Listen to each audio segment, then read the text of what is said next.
Sometimes as theists or as Christians, we can see atheists as kind of the enemy. They're like, oh, they're the people that are against us. And I think that's not the way I like to think about it, because I think I've known people that are atheists, but they wish they weren't. Philosophy does deal with really abstract questions. It's like, what exists? What does existence even mean? And then people are just like, what are you guys even talking about over there?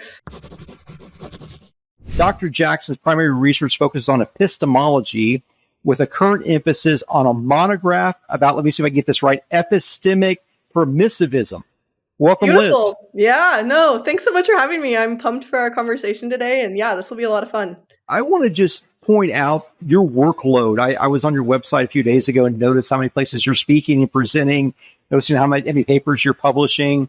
And it seems really impressive. And for someone like me who's trying to have a lot of things going on as well, and a lot of the people that watch have a lot of things going on, I'd like to just dig in a little bit about sort of your philosophy in the real world, with work and productivity and how do you get so much done? Well, that's kind of you. I actually love that you kind of brought this up too, because I'm really interested in like productivity and kind of love like exchanging tips with people and that kind of thing. So I mean, there's a couple things that I do. I think the biggest thing I try to emphasize, which I'm sure, you've heard before and you probably do yourself, is try to write on a like regular schedule. So just whatever I'm doing, that could mean 2 hours a day, that could mean twice a week, that could mean, for me, it can look really different in different seasons, but I really just try to write regularly. So like one thing that's nice about being an academic is our summers are usually off. Like we're doing research, but we're not teaching. And so then I can kind of like focus on writing every day in the morning for a couple hours. And then in afternoons, I'll, do various things, whether that's email or reading or just take time off even, and then when I'm in like teaching, it's a little bit more intense. So I have just more stuff going on in teaching prep. And often there's like just more like email volume and like other like outside things like faculty meetings and stuff. But I try to really set aside like 2 days a week where I really focus on writing and research and don't do teaching stuff or other kind of like service or admin stuff on those days. And so that's kind of the general way that I do it. But one thing is like, I also know I do my best writing in the morning. So I've been trying to wake up earlier. Not super, super early, but I usually try to wake up around 6. I have a kid. And so, you know how that goes. I think, don't you have kids? Yeah. We got 3. Yes. Yeah. We just have one, but he's young. He's just 1. And so I try to wake up before him, get a little bit of work done before he's up. And that's been really nice because then he's usually up at 8. So that gives me a couple hours to kind of get things done. And, I just got a walking pad. So that's been kind of fun, getting up early, getting some walking in, getting some writing done. And then, in the afternoons, it's either teaching or, like I said, replying to email, various things. But I think having like that time blocked off for regular writing is kind of like huge for me. So are you able to write in 30-minute increments like a lot of people, or do you need several hours at a time mostly? Yeah, I think it's better if I have like an hour or two. So it's hard for me, like I kind of get into the flow of a project. And so if I only have 30 minutes, often I'll kind of do something else, like do a little like quick email or teaching prep or something. So yeah, usually I try to set aside at least an hour or two to kind of write. But the nice thing about my job is it's really, really flexible. So I can kind of get up when I want, set my own schedule, be done when I want, and then like set aside that time if needed for writing. But I also think the other side of this is interesting too. Like I can't really write philosophy for more than like 4 hours. And I think a lot of people push themselves and they're like, I'm just going to write for 8 hours, but like, that's just not really realistic. And so that's why I said I write for like, 2 to 4 hours in the morning. And then I really often will do other stuff in the afternoon.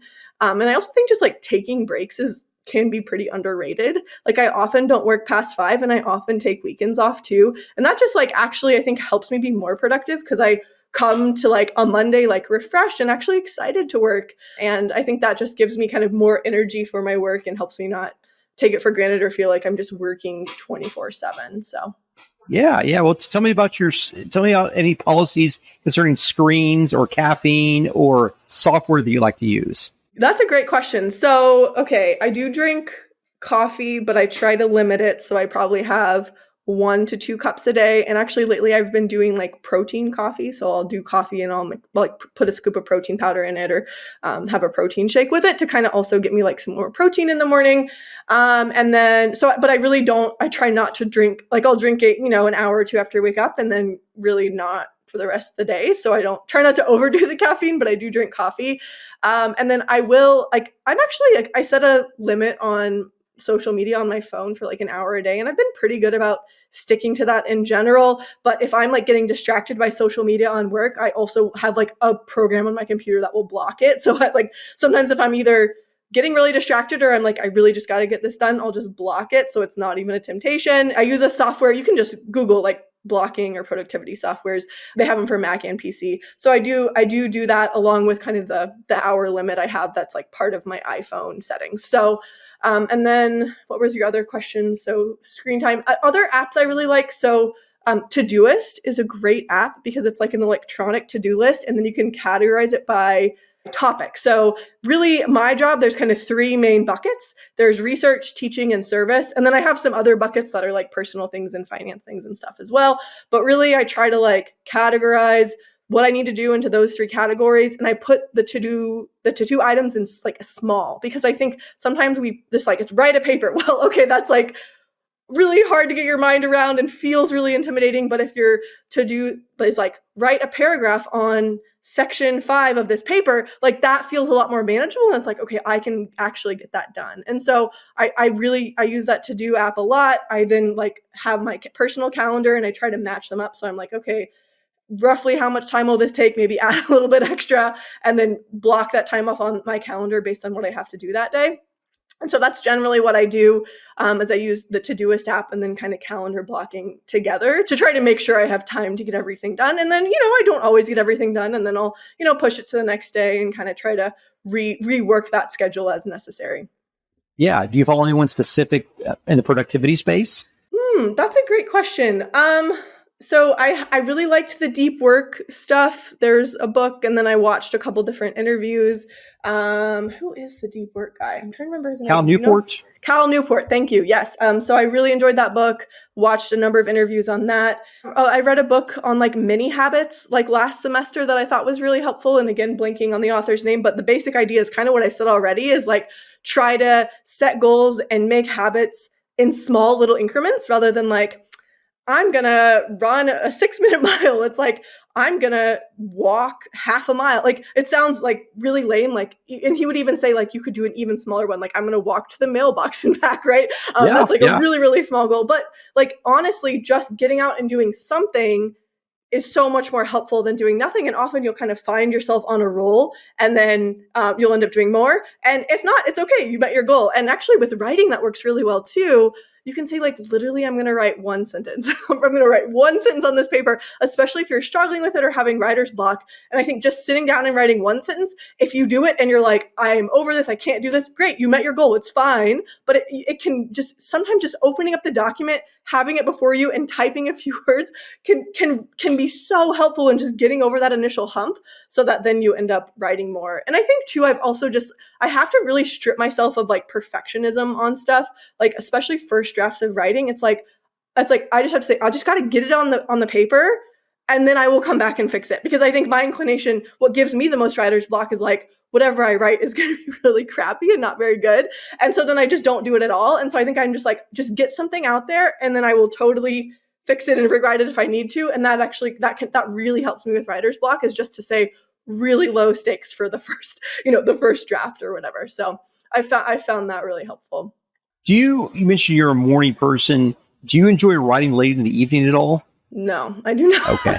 I really struggle to get, like, I would say at night, I'll do things like, if I am being productive, I will do things like meal prepping, or actually I just got this Ninja Creamy, which is like this ice cream maker. So I make healthy, like, high protein ice cream. So I'll like make myself like ice cream for the next day because it has to freeze or whatever, so like clean my house, maybe, like things like that. But I do not work in the evening. And honestly, often I work out actually, like in the early evening. So Okay. I'll like play basketball, or I do CrossFit. So I guess that's kind of productive. But then after that, besides maybe a little bit of cooking or cleaning, I'll just, watch a show or chill or go on a walk sometimes, but things that are more chill. So I work best like kind of 9 to 5-ish, but like, sometimes I end early. Honestly, lately it's been more like 7 to 3. I like wake up early, start work at 7, and then I'm really try to be done by 3. And I find that that just works best for me, not trying to work all day, but, having that time off and having time to kind of do other things and keep my house clean. I mean, that's important to me. I like a clean house. It makes me more productive when I'm working from home. So yeah. So I don't usually work at night. Yeah. So how does your study of philosophy help you grow in the real world, things with like friendship and work and service and family? I love this question, because this is also something students bring up, especially if they, have to take philosophy for, one of their classes, and they say, why are we talking about this stuff? Because philosophy does deal with really abstract questions. It's like, what exists? What does existence even mean? And then people are just like, what are you guys even talking about over there? So I think it's a really important question. And I actually think there's a really, really, philosophy really has a lot to contribute. So I like to distinguish between 2 things. One is the form of philosophy. And what I mean by that is the way that philosophy helps you reason through any topic. So it's not just what philosophy is about, but literally just reasoning and critical thinking in general. So part of what I see philosophy doing is helping us think through. So first of all, what is an argument? And then when we're hearing someone talk or on social media or reading an article or whatever, asking ourselves, are they even making an argument at all? Or is this just rhetoric, right? And that is actually a really important distinction, because there's political debates that we watch, there's, social media has just been a big thing over the past, last decade or whatever. And a lot of times what's going on there is people just kind of saying things that sound good, but there's not really a substantial argument behind what they're saying. And so philosophy helps us isolate, okay, what is the main thing they're trying to convince us of? And then have they actually given us reasons for that or not? And I'll go over this with my students and we'll practice it together, because sometimes something can sound really convincing, but then when we actually go look at it, we're like, oh, they actually didn't give us reasons. Maybe they're really attractive and they tell a nice story and they make people who are different from them sound stupid, but they haven't really given us substantial reasons for their conclusion. So that's one thing, is just identifying an argument at all. And then also, I think even if there is an argument there, it's not always a good argument, And so figuring out, okay, not just what argument are they making, but is that a good argument? And if so, how do I adjust kind of my beliefs accordingly? And so I think it's really, really useful just really in helping us think through tough issues and discussions with other people, and in cases of disagreement and even intense disagreement. I think it helps us really focus on, okay, what is the point of this disagreement? Oftentimes, in a debate context especially, but again, think politics, social media, it's I want to make myself look good and make the other person look bad. I want people to think I'm right and think they're wrong. And I think what I really emphasize to my students is no, that's the wrong way to look at this. What we should be instead looking at is, how can we learn from each other and how can we help each other get closer to the truth? So really, we're actually kind of on the same side, helping each other get at the truth together. And even if we have a disagreement about what the truth is, we can still learn from each other and make this a productive conversation. So I'm just giving kind of examples here, but I think these are all ways that I think the form of philosophy helps us reason through any topic. So it could be a philosophical topic, or it could just be, science, or really any other random topic you might want to learn more about or have questions about. So that's the first distinction. And then the second distinction is what I call the more substance of philosophy. So this is actually philosophical questions. And I think yes, there are some questions that philosophy asks that maybe aren't super applicable to everyday life. So what is the meaning of existence? I mean, maybe, but that's not all philosophy is. I think philosophy often concerns these really fundamental questions that either we do, or at least we should be thinking about. So does God exist? What determines right and wrong? Which actions are right and wrong? What should we believe? When should we maintain a religious commitment, for example? What should we do if we have doubts about a religious commitment or some other commitment that we have? So that's just a sampling, but I really think that these types of questions are ones that all of us think about, at least to some degree. Most people probably, some people think about their religious beliefs more than others, but most people have some kind of view, even if it's I don't know, and often some kind of reason for that, or some kind of views about morality, what we should or shouldn't do. And so I think philosophy does concern these super fundamental, really important questions. And so it's not just the form of philosophy. I also think the substance of philosophy is really important. And I think people wonder about these things, but they don't always know like the history of ideas, like how many people have written and thought about like whether God exists or the nature of morality. And also the conversations going on today, people just aren't aware of. And I don't blame them. Like, I don't expect everyday people to go read philosophy journals, right? But I do think, like, just to take Christianity, for example, like there's so much interesting work going on in Christian philosophy and Christians thinking about these deep issues, giving reasons for belief. And many people in the church just totally are unaware of that. And so part of what I'm passionate about is bringing Christian philosophy to the masses, both inside the church and outside the church. I think there's a lot there that can really benefit people. And I think without knowing this, people are like, Christian philosophy, that sounds like an oxymoron. But it's like, no, actually, there are deep reasons for the faith, and there are people thinking about these things and publishing these things in journals. And I want more people to be aware of that. So I'm really passionate about kind of these practical applications of philosophy.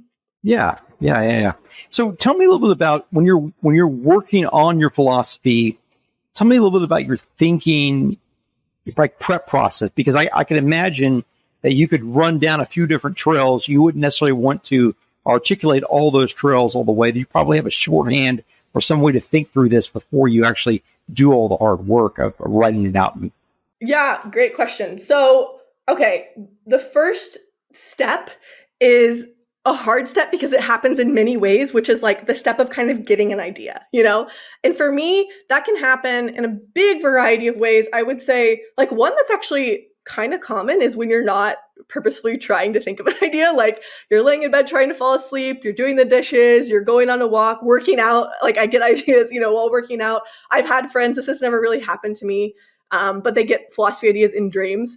Like whenever I'm dreaming, I think I have an idea and I wake up and I'm like, that was so crappy. Like, but I do know people that have done that. So anyway, there's a big variety. And then of course, some happen when you're just reading a philosophy article or, you know, maybe at a conference talking to people or talking with, you know, friends, philosophers or non-philosophers, you know.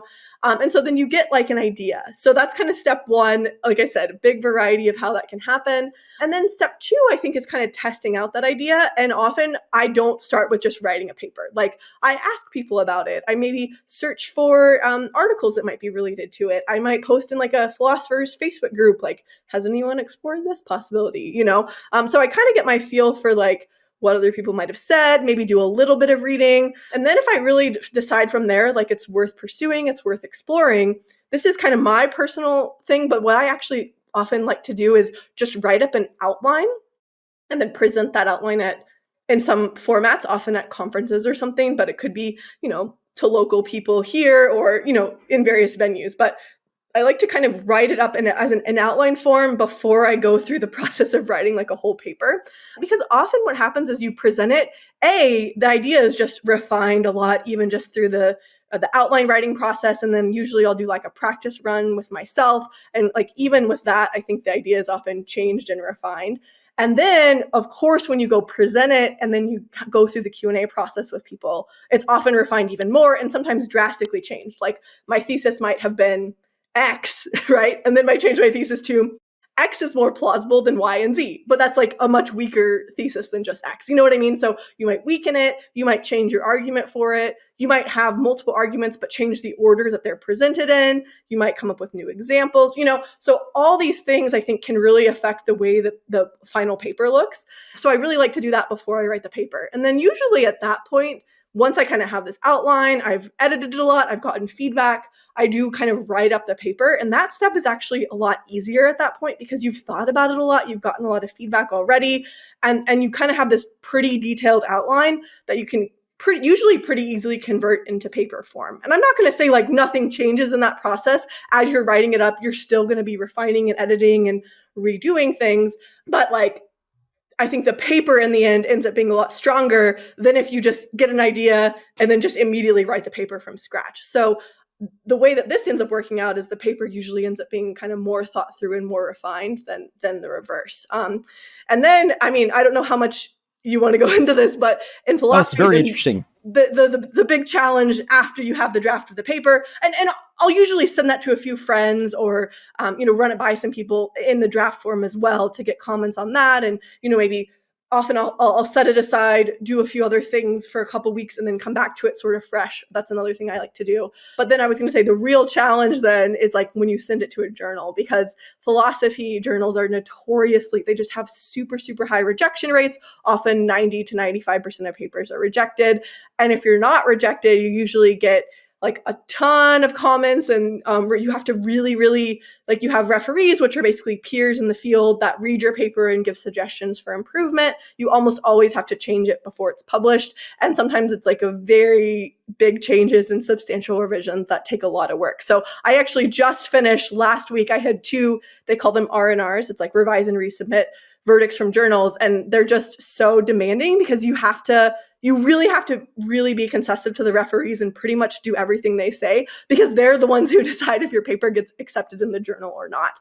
And so, if you get lucky enough to get an R&R, and then if you get lucky enough to please the referees, then yay, your paper is accepted. But as you can see, it's a long process, and often you'll send your paper to 5, even 10 journals that will reject it before you find a place that's willing to accept it. And that's just because, again, journals just have these really high rejection rates, and it's just really, really competitive. And so, yeah, that's kind of the process from start to finish. But it's interesting, too, because that whole process takes years. Like, it's very rare for that whole process to be probably less than like 2 years. So it's a pretty long process. I've heard it take up to 5 years or even more, depending on kind of the idea. So it's a lot. Yeah.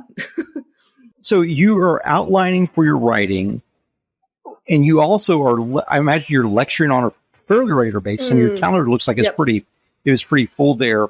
Is it a similar process? And if so, or if not, are you one of those people that it helps to think out loud or talk out loud about your idea in order to develop it fully, or can you develop pretty much fully from on paper?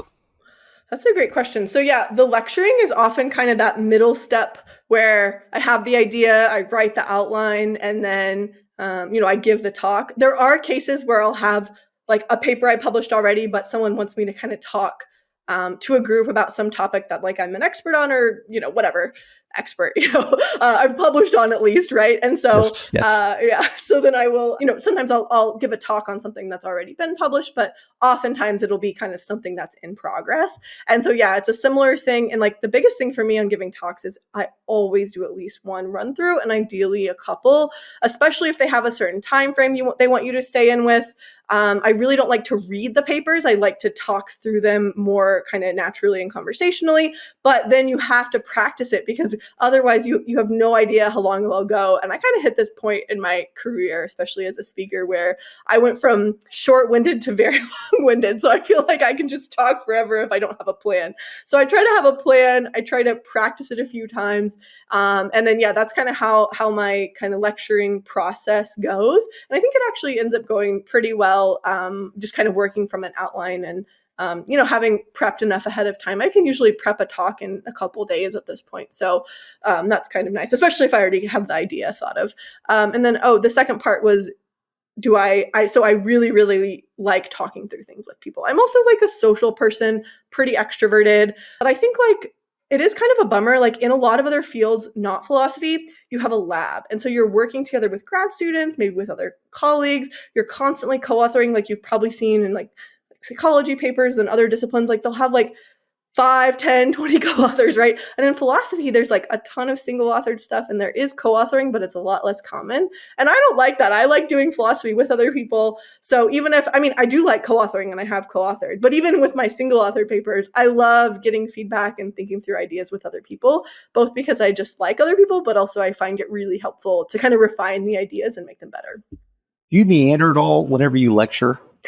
Probably. I'm a meander. I love to meander. Yeah. No, I think I do. And that's why I try to stay on focus and kind of have a plan, at least. Even if there's a little meandering, I keep it limited and keep it on topic, because, yeah, I could talk for a really long time. It's one thing that's nice about teaching is you can kind of meander a little bit more. You can be a little bit more free floating, I think, in teaching, because it's not like you have a certain amount of time for the class, but it's kind of it's conversational, and you can kind of lecture as you want. And I try to do a lot of discussion with my students too. So I try to save my meandering for that. And when I'm doing like a more formal lecture, there's a little bit of it, but I try to stay focused. So yeah. So you are in a very creative field. I mean, a lot of people think of philosophy as a sort of a stagnant old man's game, and but it seems to me it's a very creative field where curiosity can really help drive you, I guess, propel your ideas into different directions depending on how curious you are about specific areas. So, what, in your perspective, what is the role of curiosity in your work compared to someone that might be in a in a totally different field, maybe an artist? That's really interesting. I hadn't thought like I guess I think curiosity is huge. I think it's really important. I'll get back to the thing about how it's different than art, because I think it is, but I want to try to put my finger on it. But I do want to say that, like, I think a lot of people choose to be philosophers, choose to think about these deep questions. You know, does God exist? Do we have free will? What should we believe? What is morality? They choose to dedicate their lives to those kinds of questions when they could probably make a lot more money doing other things, right?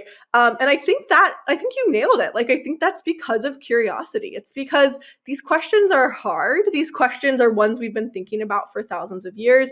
And these questions, I think we make progress on them, but I think it's very slow progress. And it's like a different kind of progress than we might make in like a scientific field, for example. And so I think curiosity is a huge motivating force. And when people find themselves captivated by philosophy, I think it's because they are curious. They want to know, or at least to the extent they can know, like make progress on, learn the arguments for and against these really deep and important questions. And so I remember, like, when I think about curiosity in my own kind of journey, I think especially as an undergrad, I was just so curious. Like, I wanted to know about philosophy and every area of philosophy and quantum physics. And I wanted to learn about sociology and psychology and biblical studies and theology. And I just wanted to know it all. You know, I was just hungry for knowledge. And I think it's hard because of the way being an academic forces you to super, super specialize. Like, if you're going to publish, you have to know one particular literature and not even like specialize in epistemology, like use like specialize in something as narrow as like epistemic permissivism or epistemic permissivism about God's existence, like these very specific topics. That's kind of required in order to kind of publish and, write a dissertation, do the kind of research we're required to do. And so it's kind of a bummer, because in a way, you can still be curious about that specific topic, but I also see curiosity as a thing that you'll have towards a lot of different subjects and not just your one very narrow field. And so I think it's kind of easy to get caught up in, that's not my field, or like, that's not really what I'm studying. And I try to be like intentionally kind of cultivating going to these other areas. So like, we'll have talks in our department, and oftentimes they're not on my specialization. They're on like Kant, or like there was one on Aristotle, or they'll be on political philosophy, right? Like all these different topics I don't really specialize in. And I think like trying to go to them and not just go to them, but pay attention and learn something, that's like one way, like a practical way I try to cultivate curiosity. So I think it's really important. I still think I want to think more about the art question, because I think there's similarities, but probably differences as well. But I definitely think in philosophy, curiosity is maybe the most important intellectual virtue. It's if not the most important, it's one of the most important. Yeah. And I sort of think about it from the perspective of a musician, right? You've got a musician that is very high in the mathematical scale the longer they progress, but also there's various elements of technical theory that use intellect, but also the imaginative on the other side, depending on how well they are improvisers or composers or whatever it may be on the creative scale. But they're balancing both at the same time, all the time, the further they progress. And that gets to be a difficult place to be.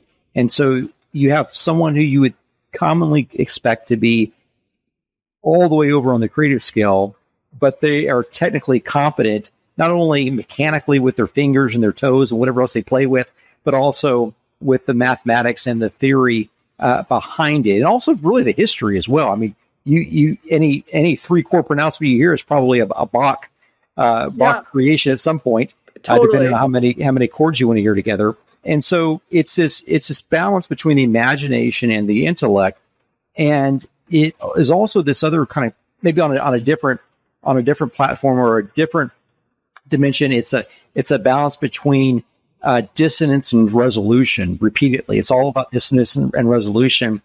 And so it seems to me that, especially maybe in the rhetoric side of your work, that I know it's probably beneath the dignity of a proper philosopher to admit to using rhetoric, but you got to get the message across. No, it's part of it. Yeah, it's part of it. Yeah. So like, what is the, how do you use, I guess, dissonance and resolution, and also how do you use imagination and the intellect? I love this question. It's a great question because I actually think there's a very real sense, and this is what's going on in a lot of philosophy. And even in teaching philosophy, I think there's a model like this that I like to give, which is, okay, let's just take God's existence just as an example. Here's an argument that God exists. Like, given the kind of causal order that we see, there's a first cause. If there's a first cause, God exists. Therefore, God exists. Okay? Then let's take the other side of it, right? If there's so much evil in the world that is pointless or gratuitous, then God does not exist. There's pointless or gratuitous evil, so God does not exist. And what we have, this is like actually literally what I'm doing in my intro to philosophy class this week, so it's kind of on my mind, but we have dissonance, right? We have this argument God exists. We have this argument that God doesn't exist. And then we have to work at, okay, what do we do?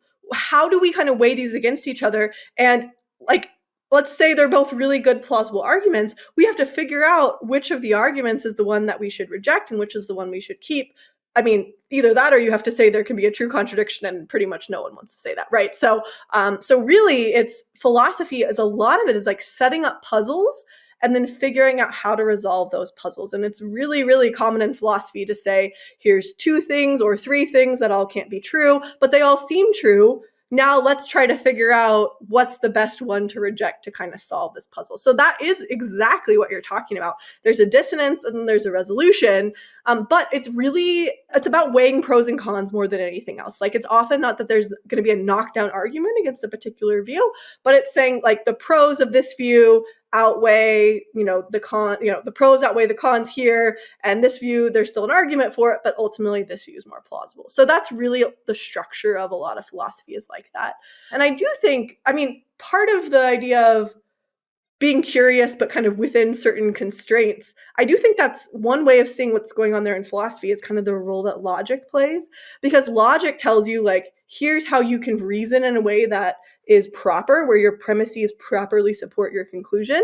And then there's ways to reason that aren't proper, and premises that don't support the conclusions that people think they support. And so logic kind of constrains our thinking in a way, but within that, there's still so many places we can go. And I think within philosophy, one thing that's really cool about it is it really, it sounds cliche, but it lets you question like the most fundamental assumptions. So question everything. I think that's one reason I was actually really attracted to philosophy, I think, as an undergrad, is because you were allowed to ask why, like, over and over again, like the annoying little 5-year-old kid, and I probably was that kid when I was 5, but I still want to ask, like, so why? And I think in that you can question almost any assumption. Philosophy leaves a lot of room. You could say it's kind of room for the imagination, constrained within, the confines of logic. And I'm not saying there's aren't any other constraints other than logic, but I do think it leaves a lot of room to kind of question things. And that's one reason I love it. So you mentioned logic.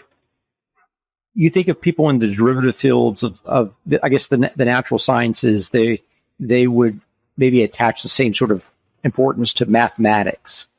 And so from, I'm a guy, I sit in my office all day, every day. So from my standpoint, I'm looking at the natural sciences and I'm seeing mathematics, as really sort of a prophet of what's going to happen in the natural sciences, right? You set up your experiment, the observer sets up the experiment. This is what's going to happen. And then afterwards, mathematics goes back and verifies that the experiment was run correctly and that the hypothesis or the thesis was run correctly. And math not only predicts, but it also confirms what happened in the natural science world. It seems to me that logic may have a similar role in philosophy. And this is the question: what is the role of logic in philosophy? And also, is logic the order of mathematics, or is it something different than that? Great question. So let me just briefly address the second part. There's a big debate about the relationship between logic and math. And I'm not an expert on that, and I probably couldn't sit here and give you a bunch of arguments for and against, but I know people, actually a lot of my fellow grad students at Notre Dame were writing dissertations on this topic. Is logic more fundamental or is math more fundamental? And my sense is that there's no consensus on that, but it's a highly debated area. So I'll just note that I don't have much more to add to that, except for that that's a current area of research and controversy. So yeah, and I think you're right. I think that's a very good way to think about it. The same way that science isn't just math, but math plays a role in sort of structuring science with the inputs from empirical observations and the scientific method. In the same way, I think logic plays a role in structuring philosophy, but then with the inputs of often what I would call philosophical intuition. People would probably frame that in different ways, but the idea is that you start with something. I mean, there's different ways you can go about doing this, and it depends on the topic. But you could start with Descartes, I think therefore I am, right? Descartes tried to start with that and then use logic to build up different things. And I think a lot of people think the way Descartes built everything up didn't fully work, but Descartes tried to use logic to then build up an argument for God's existence, and then from there reason to have more pieces of knowledge of the external world and stuff, right? And so yeah, I think that's a really good way of thinking about it. And I do think logic is extremely important and fundamental. And even just understanding what kind of forms of argument do the premises support the conclusions and in which ones they don't. That's just a really fundamental piece of philosophy. And I don't always do this, but sometimes literally in my papers, I will say, here's my premises and I'll number them, and here's my conclusion and I'll write it out. And then I'll make sure it's kind of written out in this valid form. So if the premises are true, the conclusion has to be true. And so if anything's certain in philosophy, that's one thing that is, if you have a valid argument, if the premises are true, the conclusion has to be true.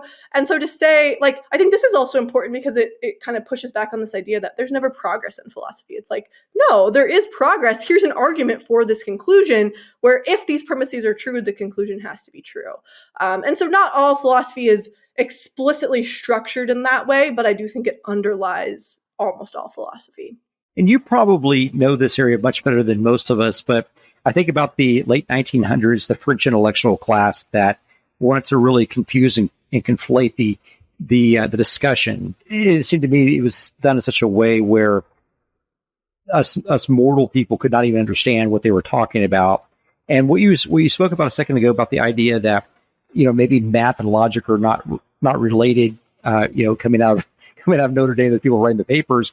It seems to me that they would take, again, if I was trying to detach mathematics from the logic, I was trying to sort of rewrite the meaning of mathematics, I would take something from science. I would take quantum entanglement. I would take the location of electrons.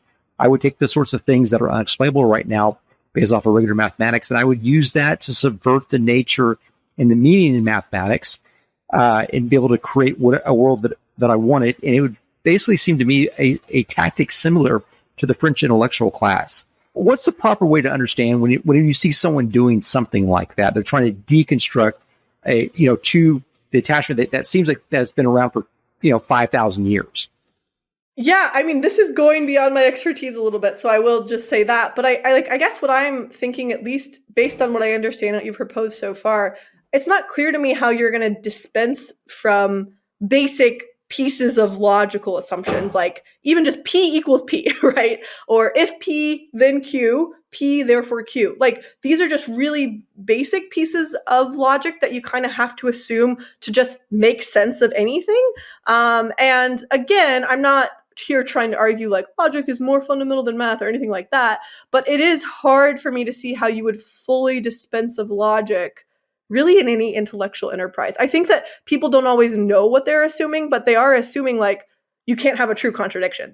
If you've proved my theory contradicts itself, my theory is false. You know what I mean? So just that very, very basic assumption is bringing some logic in. So I think logic is in a lot of ways built into the way we reason and the structure of our brains. And what's really helpful is that when you learn logic, you can make that explicit. So you can go through reasoning you may not have gone through otherwise when you actually have the formal tools.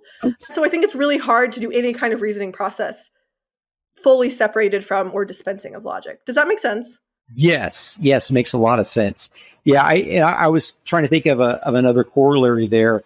There's again, this is not meant to be a theological statement, but you see this sort of thing happening in resurgence. You know, I'm a Southern Baptist, and a lot of other major denominations have these splits over some of the Pauline dictates about what women can and can't do in churches, and what the church is permitted to allow. And it's always interesting how the cultural, like the condescending word is if you really understood what this was, or if you were compassionate enough to understand what he really meant, and what he really meant is always the inversion of what the literal translation is. Coincidentally enough, it's always the opposite. It's not that men are supposed to do this or women are supposed to do that. No. If you really understood, if you were really smart enough, this is the French intellectual perspective. If you were really smart enough, you would understand it's really the opposite of what he said. And so we begin to see this detachment of what the tradition has been. And so what you explained to me about the kids at Notre Dame writing some of those papers, it just seems like we begin to see that all over the world, where people are trying to detach ideas, rewrite dictionaries, and come up with new ideas for the pure pleasure of providing disruption and be able to put forth their own agenda. Yeah, that is the nice thing about using logic, is like, if you're like, here's my premises and here's my conclusion, it's way harder to do that, right? Because you're like, this is what I'm arguing, here's the support for it. And like, it's like the idea, like, of course, this is the ideal, and I don't know that anyone's achieved this, but it's to have an unambiguous language. It's to say, this language is not subject to interpretation that would lead you to different conclusions. It is like 100% clear exactly what I'm arguing. I mean, whether philosophy achieves that in practice, of course, is, probably often it doesn't, but that's kind of the idea behind it. And so that's one reason logic is actually powerful, I think, is that it does help us be less ambiguous and be really clear about what we're trying to say. And I think this actually goes back to, why care about philosophy in everyday life? Well, it can help you express yourself in a way that is super clear, where people aren't saying, did she say P? Did she say not P? Right? It's just like, this is what I'm saying. So I think it's actually really practical. Yeah, and so it seems like it takes a little bit of faith to be able to hold your ground in some of these areas. And I know that you've done a lot of work on the nature of belief, the nature of faith. What is faith? What is belief? And why should we care about it in our 21st century minds? I love this question. It's really important. And it's a huge question, right? Like, the nature of belief, I would say, is in some sense of still a very highly debated question, right? When we say I believe something, we have a sense of what that is. But I think to really give a good definition of belief is hard. So that's the first thing to say. The general way I like to understand it, and maybe I'll say two things about belief and then I'll say something about faith. When you believe something, you're making a claim about the way the world is, or you're making a claim about what's true. So to give a really simple example, if I believe it's going to rain tomorrow, I'm saying this is the way the world is, it's going to rain tomorrow, right? Or it is true that it is going to rain tomorrow. So belief is taking something to be the case or regarding it as true. But one thing I think is helpful is to really think about, okay, we're trying to figure out whether this statement is true. What kinds of belief attitudes can we take towards it? So a lot of epistemologists think there's basically three. You can believe it, which is basically what we just said, right? You take it to be the case, you regard it as true. You can withhold belief on it when you're undecided, right? So you're not saying it's true, but you're not saying it's false. You haven't really made a commitment either way. Or you can disbelieve it. So you can say, this thing is false, right? So I believe it's sunny outside. I believe 1 + 1 = 2. I withhold belief that I have an even number of hairs on my head, right? Or that there's an even number of stars. And then I disbelieve, that it's snowing right now. I disbelieve, I'm trying to think of, I disbelieve that the Chiefs lost their game yesterday, right? They won, So really, every proposition, once you think about it, you're gonna believe it, you're gonna withhold belief on it, or you're gonna disbelieve it. And it sounds basic, but I actually think this framework can be really helpful for a lot of things, some of which we'll get into later. So here's a really interesting question: how does belief relate to faith? What's similar? Maybe what's different? And a lot of people probably think of those as pretty similar, but I actually don't think they're exactly the same thing. Here's one, I think, really important difference. If I can believe lots of things, even if I wish they weren't true, right? So I believe there was like a global pandemic and everyone got sick and had to work from home, right? But I don't like have faith that there was a global pandemic. That would be weird. Or maybe I believe my friend is never going to quit smoking, just for example. I don't have faith that my friend is never going to quit smoking. And so a lot of people think one huge difference between faith and belief is that faith involves the affect or what you want to be true or your desires. And belief is just it's just a kind of more neutral representation. So faith is in some ways a more involved attitude because I think faith signals a kind of commitment and desire in a way that mere belief does not, if that makes sense. So you could believe that God exists, but to have faith that God exists requires a deeper level of commitment and a desire for God to exist. That's at least on my view. So that's one important difference. There's some other differences that philosophers talk about as well, but I think that's probably the most important, is that faith requires desire and belief does not. Yeah. And so you've made some comments in the past, at least I found them online, about the idea of if there's a role for faith, or there may not be a role for faith for an atheist. Good. And so having faith in the I guess a negative proposition, walk us through what your comments were and where you think the intersection may or may not be for faith and an atheist. Yeah, great. I'm happy I get to talk about this because this is kind of a newer thing I've been exploring that I haven't really talked about much online yet. So, besides the paper you saw, but I haven't really talked about it like on YouTube or whatever. So, okay, I think sometimes as theists or as Christians, we can see atheists as kind of the enemy. They're like, oh, they're the people that are against us. They're the people that, they're just our enemies or whatever. And I think that's not the way I like to think about it. And because I think I've known people that are atheists, but they wish they weren't. They want Christianity to be true.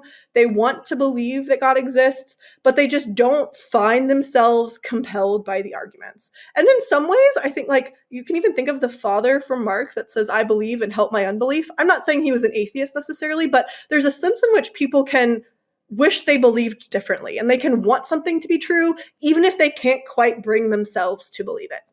And so in this paper, I was interested in this question, could someone like that in any sense demonstrate faith?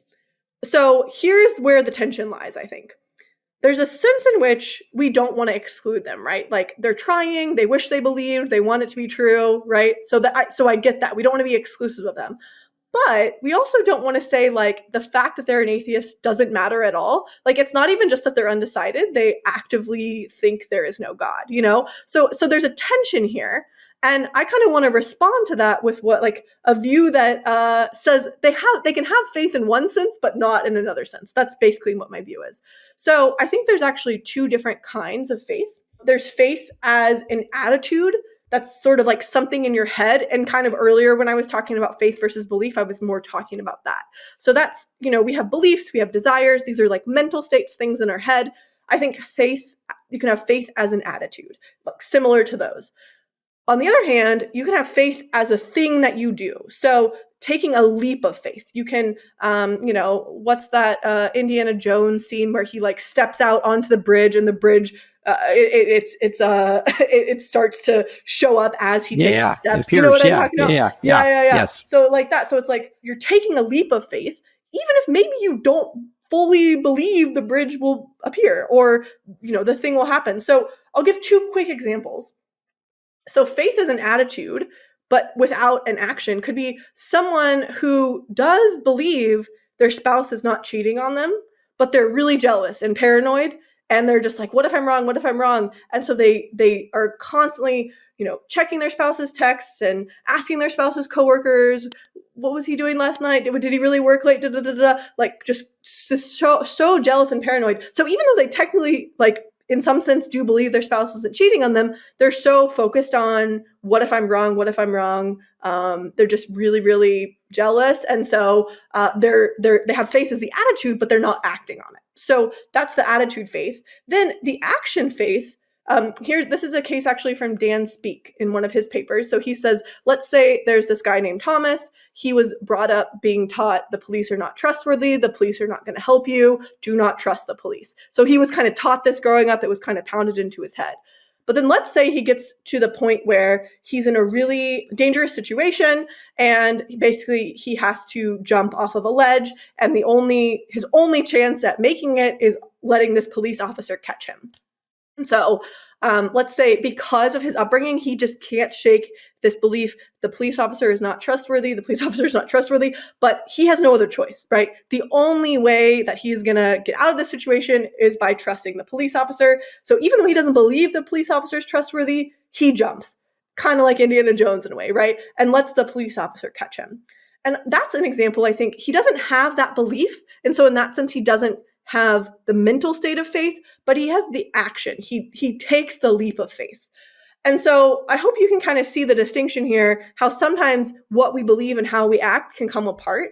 And what I want to say is that an atheist can take a leap of faith, even if they aren't able to have faith as an attitude yet, right? So an atheist can do things like, go to church, read the Bible, pray, even if it's praying like, God, if you're there, XXXYZ, right? An atheist can, make sacrifices, follow Christian moral teachings, volunteer for Sunday school, give money to charity, do these things that Christianity or another religion commands, and, even make serious sacrifices on the basis of Christianity, even as an atheist. And that's because of two things. One, they want it to be true, right? They think the Christian story is beautiful. They hope that it's true. They think it would be a good thing if Christianity were true. And then two, they acknowledge that they could be wrong. They acknowledge it's at least possible that I'm wrong and that Christianity is true. Just because you are an atheist don't mean you think there's not some possibility I'm wrong about that belief, right? And so because of those two things, I think an atheist could take a leap of faith, even if they can't have faith as a mental state. So that's basically kind of my in-between view, is that there's a sense that atheists can have faith and that they can take a leap of faith, even if the atheist can't have full-blown kind of belief mental state faith. Does that make sense? Yes. It certainly does. So if I'm an atheist and I want to hedge my bets. Yeah. And I know you've done a lot of work in the Pascal wager area. Yep, this is not unrelated. Sorry. I want to hedge my bets that the boss might come into the office and I want to play around a little bit, but I know the boss is going to return to the office at some point. What is the most reasonable strategy for one to take if they were an atheist, but also want to hedge their bets a little? Yeah, I do think that is a way to think about it, and I think it kind of gets at this worry actually you might have, which is could you actually do this with good motives, or is this kind of this sneaky little almost like buying a lottery ticket kind of thing, right? And I think that's a really great question. That's a great worry to have. And I think sure, one thing to say is sure, someone could totally just be I just want to hedge my bets. I'm going to try this thing out. And maybe even if that isn't the best initial motive, I think they could still get there, right? That could lead them on a path to having genuine faith, right? But I'm thinking not just of someone who's hedging their bets, but someone that actually wants Christianity to be true. So it's not oh gosh, if Christianity is true and I'm on this path, I'm in trouble. But it's no, I see the beauty of the Christian story and how if God actually did become a human and die for our sins, that is such a powerful, interesting, but not even just interesting, but beautiful thing that it's worth dedicating my life to that, even if there's just a small chance that it's true. So what they're really focusing on is how good would it be if I sort of was on this path towards God, I did what I could to try to find God, and God actually did exist. So like I said, you can think about it as bet hedging, but I think about it more as exploring this possibility that even if it's unlikely is so good that it's worth exploring. So maybe another analogy would be helpful. It's if your brother goes missing and he's been, missing maybe for a long time to the point that it's kind of unlikely that your brother is still alive, but there's still some chance, right? That it's not like they found his body or anything. You might say, look, I'm going to continue to search for my brother. I'm going to continue to put up missing posters. I'm going to continue to pursue him, even though the evidence is pretty grim, because of how good it would be if I continued on this path to find him, and I did find him. And so you're motivated by the goodness of the possibility more than it's just like a bet hedging thing, if that makes sense. So that's kind of the person I'm envisioning that I would say that looks more like faith to me than just someone who's, seeing it as similar to buying a lottery ticket. Does that distinction make sense? Yeah, it certainly does. It certainly does. And so I think you made a comment that decision would be, I guess, one of love or one of beauty. It would be a lovely type of decision. I can't remember the exact phrase there, but this idea that decisions being lovely, you kind of wonder where an atheist would get an idea, but you hear them using that sort of phraseology all over the place. Now, we seem to be, a few minutes ago, you mentioned this idea that it would be great if we take out all the ambiguity of our language and just say what things mean. And unfortunately, we're in a language of symbols, right? We're talking in metaphors about bosses walking into offices and missing person signs and stuff like that, to try to, I guess, help us understand what the true rationale, the true scenario would be, the true facts behind the situation. Do you ever get frustrated by the confinement of language in your work? Yeah, I mean, I get definitely like, especially, I mean, I think there's a couple ways it can be frustrating. One is when you have an idea, but you're having trouble articulating it or getting it onto paper. So that's one kind of limitation. Another kind of limitation is you kind of can express the idea in the language of philosophy that philosophers can understand, but you want to make that you want to make it accessible to a broader audience. And so then you're trying to go from, I mean, honestly, the philosophy language is kind of its own language. So this philosophy language to how could a person that's never read a philosophy paper from a journal come into this conversation and understand it? And so I really think there's almost two challenges there. One's just getting it on paper, period. And then the other is actually making it accessible to people. I do think, though, that like examples can be annoying, but also they can be really helpful too, because I actually think like people latch onto stories and they latch onto examples much more than they latch onto abstractions. So if I say belief is treating a proposition as true, you might kind of be able to get a handle on what it is. But then if I give examples of things I believe, I feel like people tend to kind of grasp onto that more easily. So it is just kind of a feature, I think, of human cognition and the way we understand and process information, that when you can give an example, that really aids in understanding in a way that just giving the abstraction doesn't. I find both helpful because sometimes you could give an example, but then you don't know what's the general thing they're talking about here exactly. So then the abstraction helps you get what the general thing is.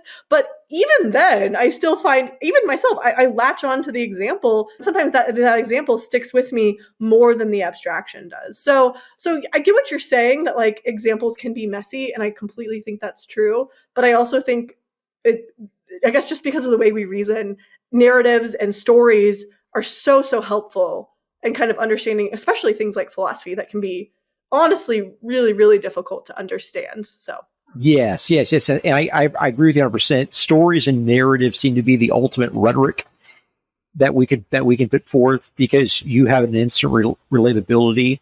And it's almost like a translator effect. You have broader scale, broader adaptability, broader relatability when you communicate that way. Again, I'm a simpleton, so I'm thinking about bosses coming back into the office and more than the technical language there.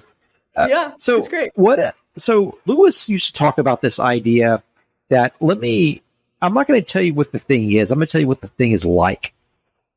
When he spoke of God, like he seemed to be more interested at times to talk about what something is like rather than what it is, because what it is very, very hard to pin down, and it's not that relatable a lot of the times. Like if I want to know what a Trinitarian love is like, I'm going to talk about the interrelatability. I'm going to talk about the existence. I'm going to talk about the timelessness of it, the eternality of it.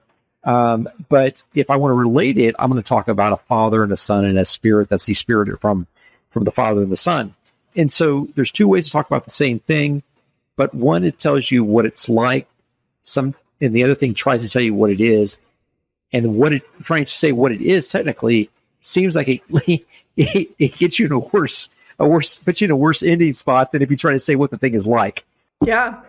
No, I think that's really helpful. Like, it's like philosophy, one of the things, like, I mean, just read like Socrates, right? It's like you try to give a definition and then they'll have like 10 holes in it. So if you just say like, this is what God is, like, I think it's easier to sort of start with a description, or here's a attribute, right? And then kind of go from there, rather than just like, here's a full-blown definition.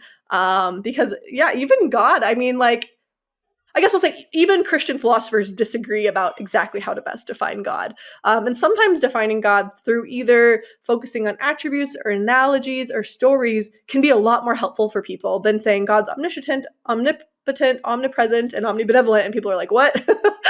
So yeah, totally. Okay, so I'll go first, and I want to hear your definition of God.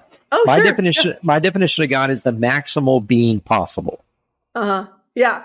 Like Anselm. That's super. So, okay, I will say I'm sympathetic. I think that's a very common way that people do it. And so what they'll say is God is omnipresent, all existent, omniscient, all knowing, omnipotent, all powerful, and omnibenevolent, all good. And so, like, I think that's maybe, I mean, I don't know if that's exactly what you had in mind, but often what you said is cashed out as that. So God is the maximum of all attributes, or all good attributes, or something like that. And so I think that's a really great starting point, but I think it gets tricky. So here's just one example. We say God is all powerful, so God can do anything. Can God tell a lie? Right? Can God not keep a promise? You know what I mean? So then we have to say, okay, God can do anything within the constraints of God's goodness, right? And so it's just these things are like, what does it mean that God is present everywhere? Is it like every tiny bit of space God is in? God is just aware of and can interact with any bit of space. So even within that definition, there's still philosophical work to do, I guess, in understanding kind of how to cash all of that out. And you might think it doesn't capture everything about God. Like Christians often say that God is personal, or God is Trinitarian. So we have to add that stuff in there to some degree as well. Another thing is God simple? Like, some people think God doesn't have parts. Other people think God does have parts, right? So you see how it's complicated? You know what I mean? I just like to make problems, not solve them. What would be better, a God with parts or a God that's simple?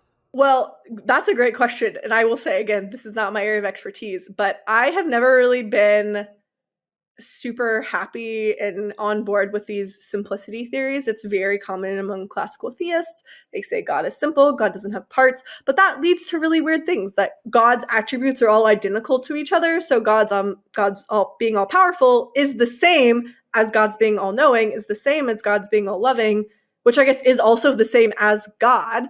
That just seems so weird. And then the other thing is, for Christians, we think God's a Trinity, right? So there's the Father, the Son, and the Holy Spirit. But how could there be three persons if God didn't have parts? And so the reason that a lot of people think divine simplicity, which is the view that God doesn't have parts, is true, is because they say, well, then God would be dependent on God's parts, but God can't be dependent on anything, so God can't have parts. But here's a very easy way to fix that, right? You say, it's not that God depends on God's parts, it's that God's parts depend on God. So the whole of God is the more fundamental thing, and the parts depend on the whole. And that's a view that people have defended in metaphysics, called monism, priority monism, I think, specifically. And I think, like, that's the way I would go, rather than trying to say that God's omnipotence is the same as God's omniscience, is the same as God's, like, it just gets weird. So I know there's ways they try to solve that, and I'm not giving you the full picture here, but to me, I like the kind of priority monism view, which is that the whole of God is more fundamental than the simplicity view. Okay. So the next question. Talk to me like I'm a child on this one. Sorry, am I being? I hope I'm not being too aloof. Yeah. No. You're great. You're perfect. Okay. So dualism. You said dualism, a belief in credence as mutually irreducible. What is dualism, and why are belief and credence mutually irreducible? Great. No, I love this. So this was my dissertation topic. And I will say, a lot of people, and especially if they know a little bit of philosophy, hear the word dualism, and what you think is, oh, this is a view that we have souls. So we're like souls, body composites, right? Souls and bodies, that's dualism, right? Okay, so this is not, I'm using the same word, but for a different idea. So this is not the view that we have souls. I actually do like that view too, but set that aside. This is the view, kind of actually not totally unrelated. We were talking about like different mental states that we have. So like beliefs and desires. So this is a view about how those mental states fit together with each other. Okay, so I'll go back to what we talked about when you asked me about belief. There's belief, and there's withholding belief, and there's disbelief, right? So I believe 1 + 1 = 2. I withhold belief there's an even number of stars. I disbelieve that the Chiefs lost yesterday, right? So those three attitudes. So people think, well, if you really want to get technical, that it's not just that simple, okay? So let's say I believe that it'll be sunny tomorrow, and I believe 1 + 1 = 2. My attitude towards those two statements isn't exactly the same though, right? Because I'm more confident that 1 + 1 = 2 than that it will be sunny tomorrow. My belief that it'll be sunny tomorrow is just based on the fact that it's like been sunny for many days in a row. But maybe even if there's like a 90% chance of sun tomorrow, a 10% chance of rain, I still would be more confident that 1 + 1 = 2 than that it will be sunny tomorrow, right? But I believe both things, okay?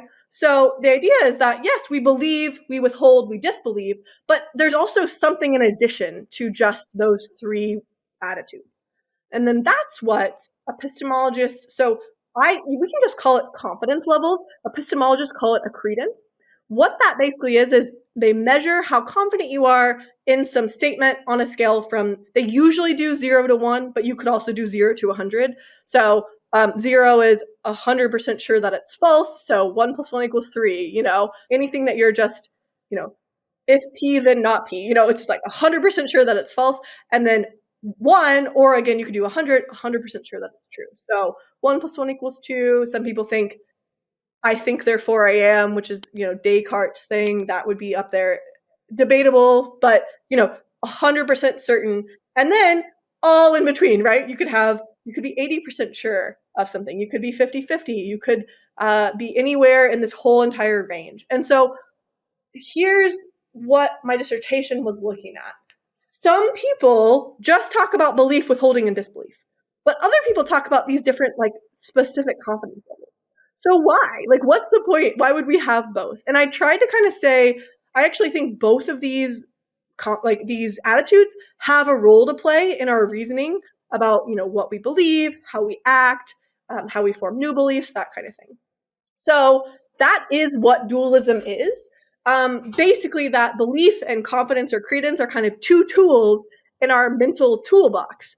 And oftentimes, when we're just kind of considering something kind of initially or quickly, we'll just think about whether we believe it or not, right? We're just like, I believe it, or I disbelieve it, or I withhold. But then sometimes we have to kind of make a more detailed calculation, and then we'll kind of often move to what our confidence level is specifically. So one example I've given before, we talked about examples, right?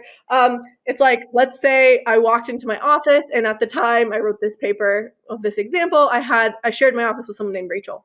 So let's say I see Rachel's coat and backpack, but I don't actually see Rachel. I just see her stuff. And then my friend walks up to me and says, hey, is Rachel in the office today? And I'm like, yeah, I saw her coat and backpack. Okay. So what I've done is I've gotten some evidence, formed a belief that Rachel's in today, and then reported that belief when the person asked me, is Rachel in today? Okay. But then let's change the scenario a little bit. Okay. Let's say instead the police come to campus where my office is, right? And someone has been murdered on campus. And they need to know exactly who was in that day because they're writing a list of suspects. Then they're going to go through the suspects to try to find the murderer, right? So it's a very high stakes scenario.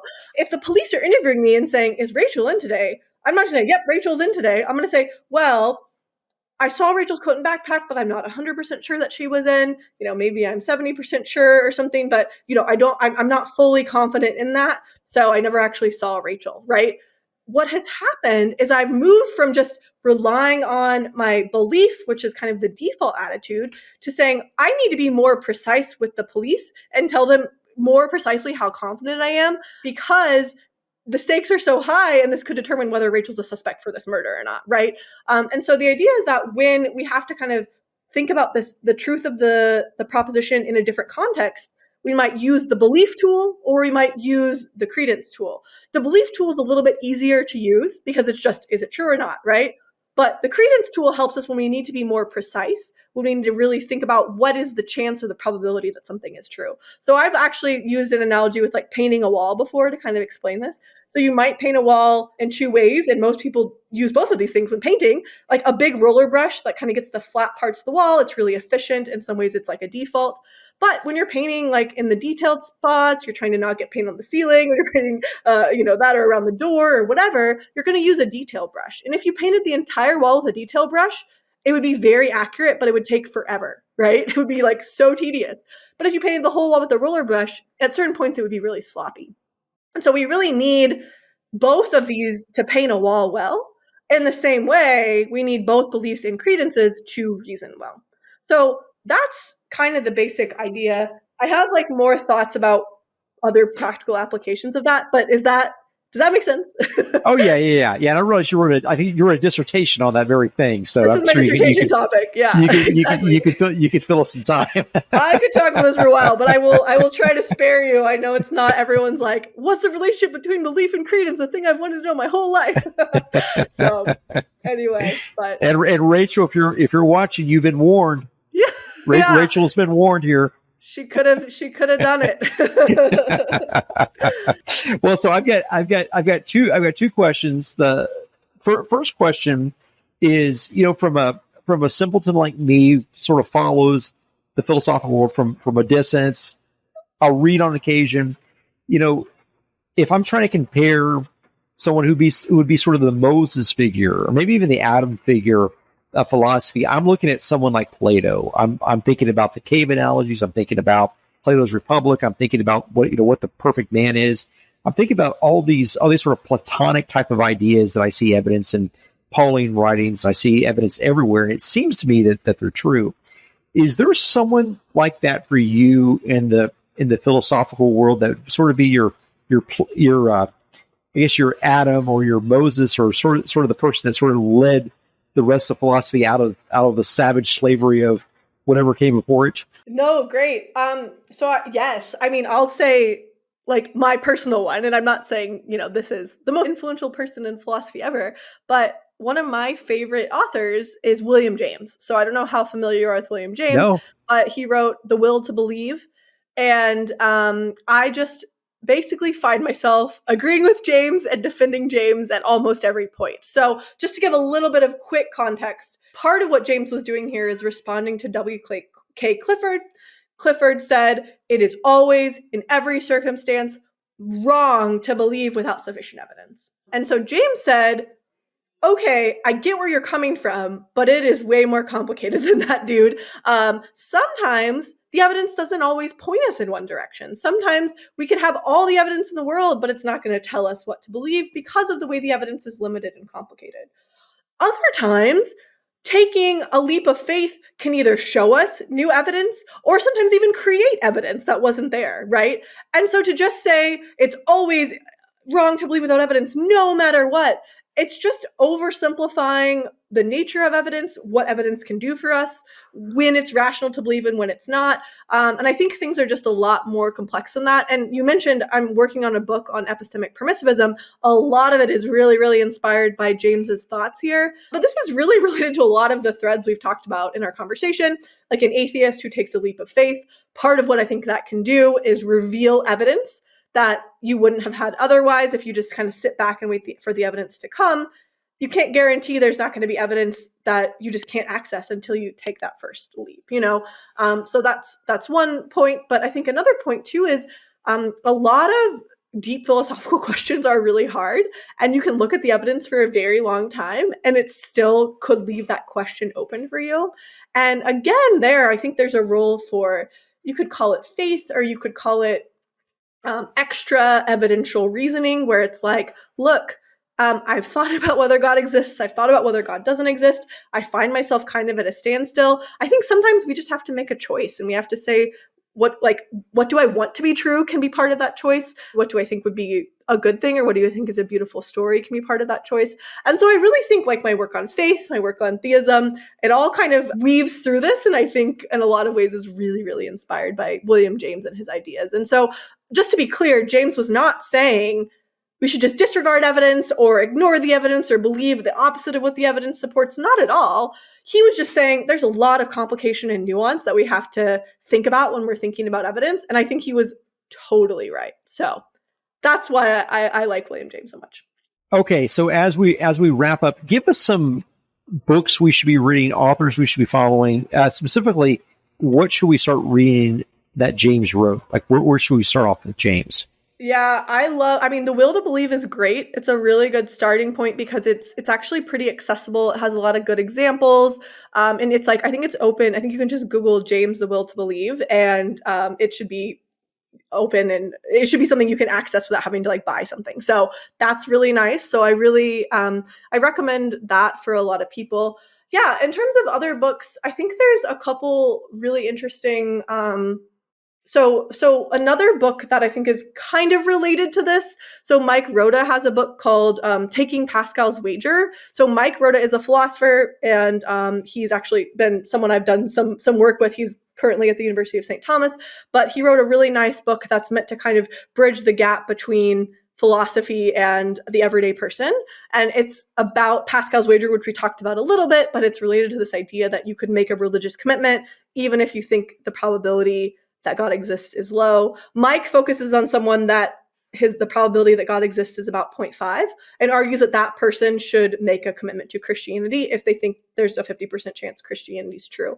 So it's like another book I would kind of recommend if you're really interested in kind of this, like, when should I make a religious commitment and how should I kind of go about reasoning that? But it's not going to be, there is some technical stuff in it, but it's written for like a more broad audience. So in terms of like a more recent paper or book, I would recommend that as well. Yeah, I mean, I also just think the classics are great, like C.S. Lewis, G.K. Chesterton, Augustine. I'm trying to think what else. I really like Simone Weil. She has a lot of good stuff. I'm not familiar with Simone Weil. Oh, you should check her out. She's like very interesting. She was like kind of a very philosophical thinker, converted to Christianity as an adult, and was just very philosophical, but very devoted to her ideas. So she would go to the middle of a war zone to try to like fight for the causes she thought were right or like help people in the war. She would just do these like drastic things, but like in a way that is very, like, she just had a lot of integrity and was willing to act on kind of the things that she believed. And you know, she's interesting because she struggled with the church, and I get it. Like, the church can be hard in some ways, you know. The church is horrible. Like, yeah. No, exactly. So she struggled, like, there's letters, I think, with her and a priest she was writing back and forth. But I think she had a very genuine faith, but just great thinker, great philosopher, definitely someone I really love. So yeah, I think there's a lot of kind of classics that are really great and people should check out. But also, yeah, the William James, Mike Rhoda's book, those are some other recommendations I have. He's at the St. Thomas in Houston. Sorry, Minnesota, St. Paul, Minnesota. St. Paul, Minnesota. Okay, great. I'm going to check them out. And listen, we're going to link to your website and your various work down below in the comments. What else? Like, where's the preferred place for people to track what you're up to? Yeah. So I guess two things. So if you do look at the link on my website, I have a research page. And if you're kind of more like, I want to read articles, a little more academic side of things, you can download all my articles for free there. I have articles on a ton of topics: epistemology, philosophy of religion, faith, Pascal's Wager. If you're like, okay, I don't know that I want to dive into journal articles, but I want something a little more, popular level, I have a public philosophy tab on my website. And I actually do have a YouTube channel. I don't update it as much as you update yours, but I have videos on my YouTube channel and a link to it on my website. And then I have also blog posts linked to other podcasts and stuff that I've been on. And if you go on my channel, I actually also have a playlist that's like my YouTube appearances, and that has all the other like interviews and stuff that I've done on YouTube there. So you can check that out for kind of a more popular level version of a lot of my work. Yeah. Great. We'll do that. Liz, thanks so much for being with us, everyone. Thanks for tuning in, and we will definitely see you next time. Thanks, everyone. Thank you.